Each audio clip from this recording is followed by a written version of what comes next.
Halo anak-anak semuanya, para siswa kelas 8 SMP Stella Duce 2 Yogyakarta. Pada pagi hari ini kita bertemu lagi untuk bersama-sama belajar pelajaran pendidikan agama Katolik dan budi pekerti.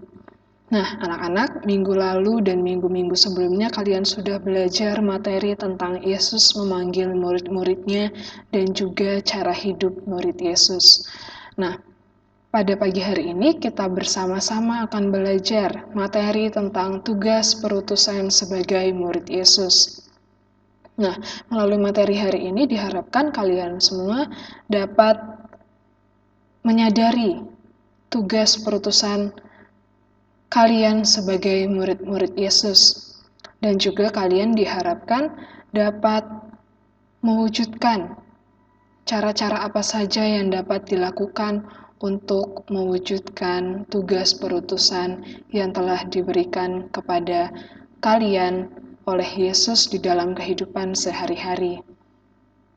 Nah, kita akan belajar bersama, kita akan melihat seperti apa tugas perutusan yang diberikan oleh Yesus kepada para muridnya dan juga kepada kita semua.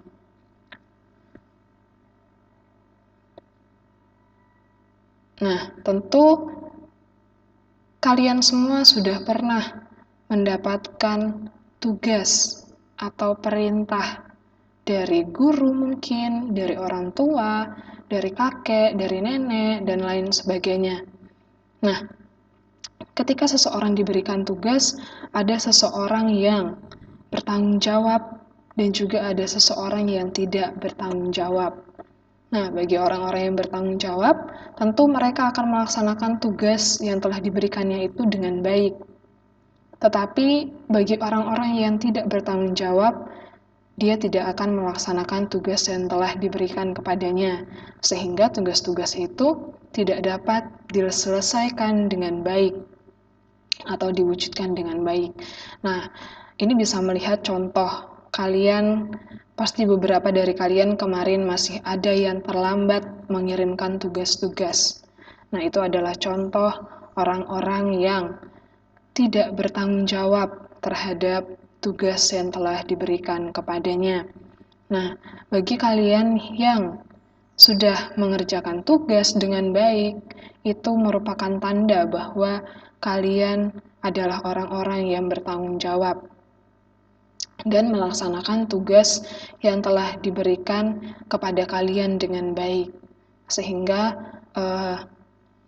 pertanggungjawaban kalian itu membahagiakan bagi orang-orang yang telah memberikan tugas itu kepada kalian. Nah, Bu Emil juga senang kalau kalian mengerjakan tugas-tugasnya dengan tepat waktu, tidak ada yang terlambat, dan lain sebagainya. Sehingga ketika kalian mengerjakan tugas dengan tepat waktu, tentu itu akan menjadi sesuatu yang baik juga bagi kalian, sehingga kalian tidak terbebani oleh tugas-tugas yang belum kalian kerjakan. Mungkin tidak hanya satu mata pelajaran saja ya, tetapi juga banyak mata pelajaran. Nah, maka melalui materi ini kalian juga diajak untuk merefleksikan kira-kira diri kalian orang yang bertanggung jawab atau orang yang belum bertanggung jawab terhadap tugas yang telah diberikan kepada kalian oleh siapapun itu ya.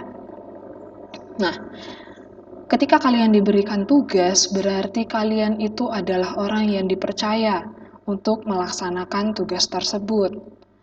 Nah, kalian juga diyakini bahwa kalian tentu bisa melaksanakan tugas itu dengan baik, sehingga tugas-tugas itu diberikan kepada kalian tidak tanpa alasan, tetapi karena memang orang yang memberikan tugas itu percaya bahwa kalian ini bisa untuk melaksanakannya dengan baik.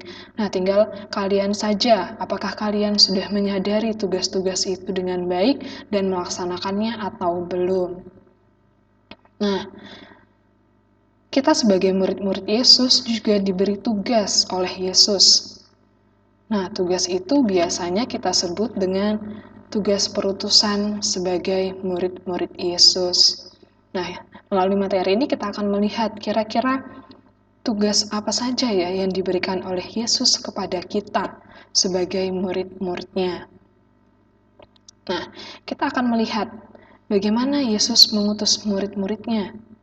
Nah, kalian bisa membuka kitab suci dalam Injil Matius bab 28 ayat 16 sampai 20.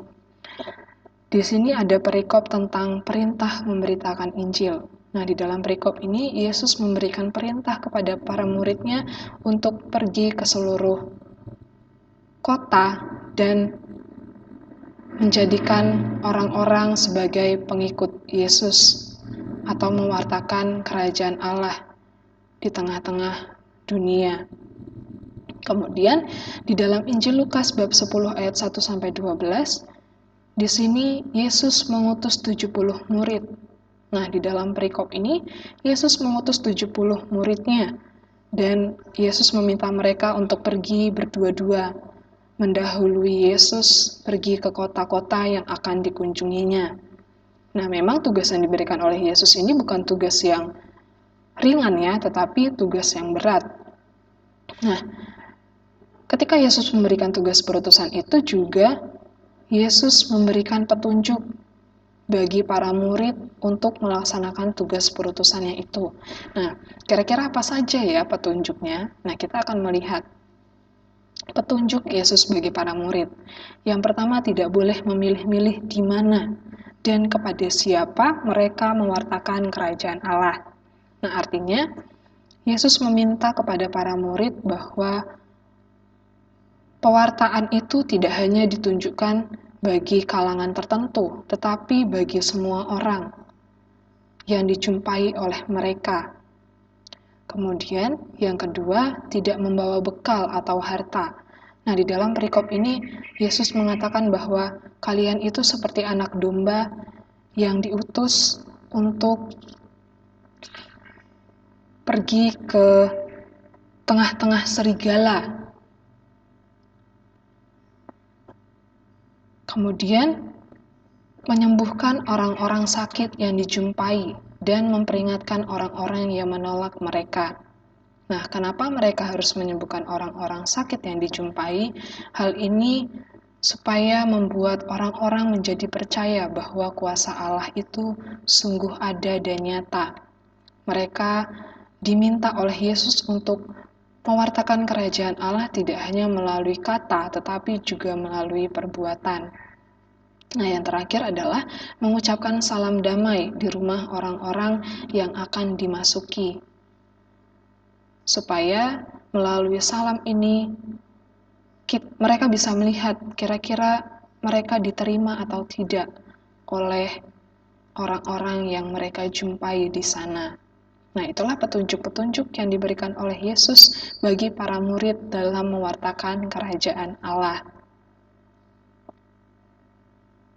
Nah, tentu tidak hanya para murid itu saja yang mempunyai tugas, atau tidak hanya mereka yang diberikan tugas oleh Yesus, tetapi juga kita sebagai manusia memiliki tugas untuk mewartakan kerajaan Allah, karena kita juga adalah murid-murid Yesus. Nah, kira-kira tugas manusia itu sebagai murid Yesus apa saja ya? Yang pertama, dipanggil untuk ambil bagian dalam tugas perutusan Yesus. Karena tidak hanya Yesus sendiri yang akan mewartakan kerajaan Allah, tetapi Yesus juga mengajak kita untuk ikut ambil bagian dalam karya penyelamatan dan juga karya pewartaan kerajaan Allah. Nah, kita diajak untuk mewartakan Injil tentang kerajaan Allah itu tidak hanya dengan kata, tetapi juga dengan perbuatan. Tentu dengan perbuatan-perbuatan yang baik. Nah, yang kedua, mengupayakan untuk terciptanya kedamaian, kerukunan, persaudaraan, keadilan, dan cinta kasih di mana saja kita berada. Kemudian yang ketiga, kita menyadari bahwa dalam melaksanakan tugas yang diberikan oleh Yesus ini, ada tantangan dan juga hambatan yang akan dijumpai. Tetapi kita harus percaya bahwa Yesus akan selalu menyertai kita. Maka Yesus mengatakan kepada kita bahwa jangan takut. Percayalah bahwa Tuhan Yesus akan selalu memberkati, menyertai, dan menolong kita. Nah, di dalam tugas-tugas tadi kita melihat bahwa kita harus mengupayakan hal-hal yang harus diwujudkan di dalam kehidupan kita sehari-hari. Apa saja hal-hal yang harus diwujudkan supaya kerajaan Allah itu sungguh tercipta di dalam kehidupan di tengah-tengah dunia. Yang pertama adalah kedamaian. Kemudian yang kedua adalah kerukunan. Nah, jika kita juga sudah rukun, tentu akan tercipta kedamaian juga di dalam kehidupan kita bersama. Hendaknya kita dapat membangun kerukunan tidak hanya antar suku, ras, golongan, dan lain sebagainya, tetapi juga antar umat beragama, yaitu agama Katolik, Islam, Kristen, Hindu, Buddha. Hendaknya kita dapat menjalin kerukunan satu sama lain sehingga dapat terwujud kedamaian di dalam kehidupan kita bersama. Nah, kemudian persaudaraan. Ini sama seperti yang dilakukan oleh para murid Yesus dan juga jemaat perdana. Mereka mewujudkan persaudaraan. Nah, hendaknya kita bisa mewujudkan persaudaraan di dalam kehidupan kita. Kemudian cinta kasih. Sama seperti Yesus yang mengasihi kita, mencintai kita, berarti kita juga memiliki tugas untuk mencintai sesama kita dan semua orang yang kita jumpai dimanapun dan kapanpun.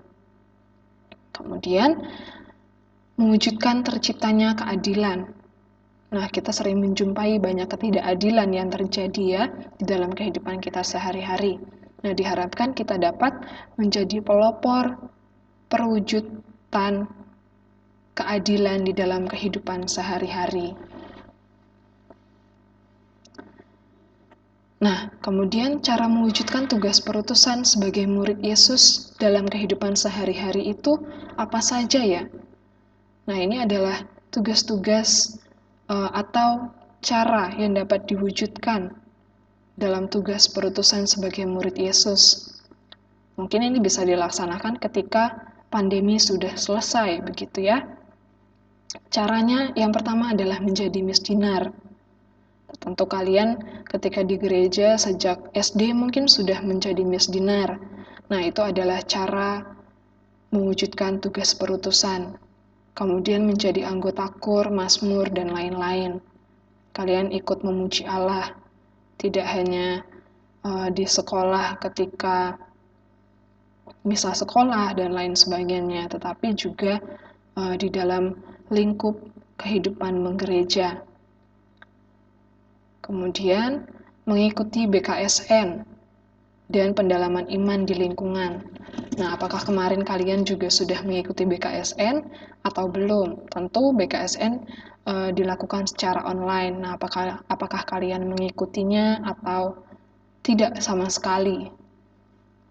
Nah, ini adalah cara yang dapat dilakukan untuk mewujudkan tugas perutusan yang telah diberikan oleh Yesus dalam kehidupan sehari-hari. Kemudian mengikuti sekolah minggu atau bina iman anak. Nah, apakah kalian juga rajin mengikuti sekolah minggu atau bina iman anak selama ini, sebelum pandemi, begitu ya? Nah, kemudian cara yang diwujudkan itu tidak hanya di dalam kehidupan menggereja saja, tetapi juga dalam kehidupan bermasyarakat atau dalam kehidupan sosial, yakni mengunjungi dan memberi bantuan ke panti asuhan, kemudian mengunjungi teman yang sedang sakit. Nah, memang untuk saat ini hal-hal ini tidak dapat dilaksanakan, tetapi kalian mungkin bisa merubahnya untuk melakukan tindakan-tindakan atau karya sosial yang lain. Misalnya memberi sumbangan kepada orang-orang yang membutuhkan bantuan, kemudian mendoakan teman-teman kalian yang sedang sakit, dan lain sebagainya. Nah, cara yang dapat diwujudkan juga adalah kalian berani menolak tindakan-tindakan yang merusak kehidupan. Apa saja ya? Yang pertama, berani menolak narkoba. Kalian harus berani mengatakan tidak pada narkoba. Nah, anak-anak zaman sekarang sudah banyak yang terjun ke dalam dunia ini, sehingga hidupnya menjadi berantakan. Nah, kalian sebagai murid-murid Yesus diharapkan untuk tidak ikut terlibat dalam perilaku yang menyimpang ini, yaitu narkoba. Karena narkoba itu merupakan tindakan yang merusak kehidupan, tidak hanya bagi banyak orang, tetapi juga bagi keberlangsungan hidup kalian, gitu ya, kehilangan masa depan, dan lain sebagainya. Kemudian tidak ikut terlibat dalam tawuran. Nah, ini juga sering terjadi dalam kehidupan para siswa-siswi saat ini. Banyak yang terlibat dalam tawuran. Nah, diharapkan kalian dapat menolak tindakan-tindakan seperti ini, karena hal-hal ini akan merusak kehidupan kalian sebagai seorang siswa dan juga sebagai murid Yesus. Kemudian yang terakhir adalah stop pornografi. Nah, kalian tidak boleh menonton hal-hal yang berbau pornografi, karena itu juga tindakan-tindakan yang merusak kehidupan. Nah, anak-anak, inilah tindakan-tindakan yang harus kalian juga laksanakan. Kalian harus berani menolak dan mengatakan tidak pada narkoba, kemudian tidak terlibat dalam tawuran, dan tidak menonton situs-situs pornografi, karena hal-hal ini akan merusak kehidupan kalian dan juga sesama kalian.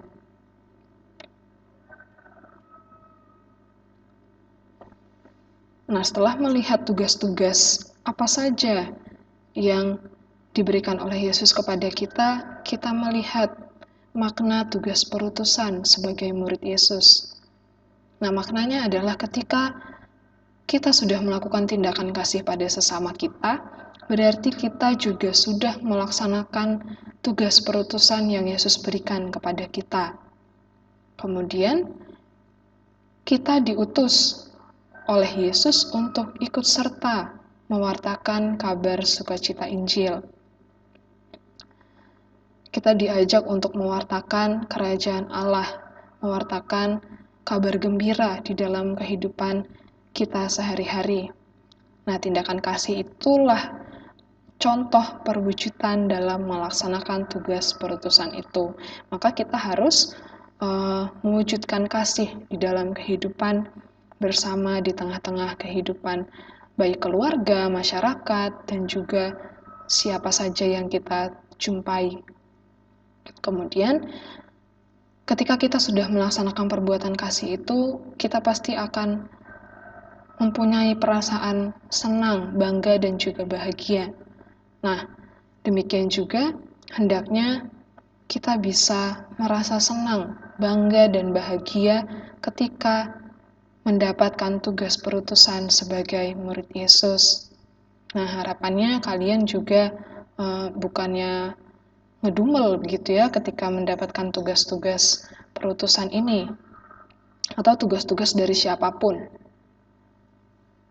Diharapkan kalian dapat merasa senang, bangga, dan bahagia bahwa kalian dipercaya untuk melaksanakan tugas perutusan sebagai murid Yesus, baik itu di sekolah, di rumah, di lingkungan gereja, di lingkungan tempat tinggal, dan dimanapun kalian berada.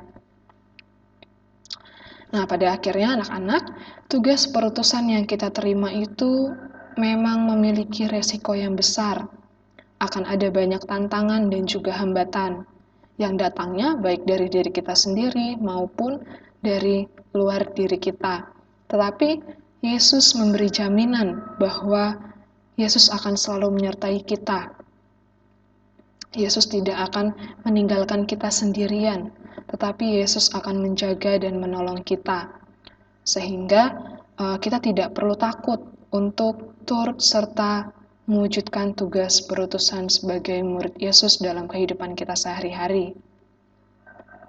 Nah, baik anak-anak, terima kasih.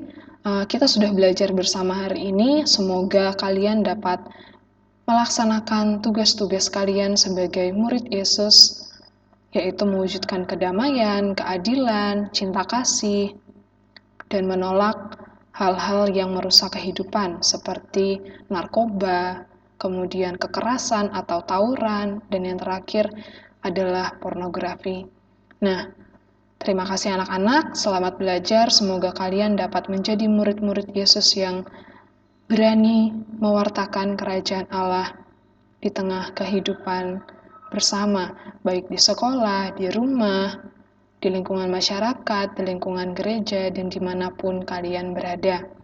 Terima kasih semuanya, selamat pagi, Tuhan memberkati kalian semua. Sampai berjumpa di materi pelajaran pendidikan agama Katolik selanjutnya ya.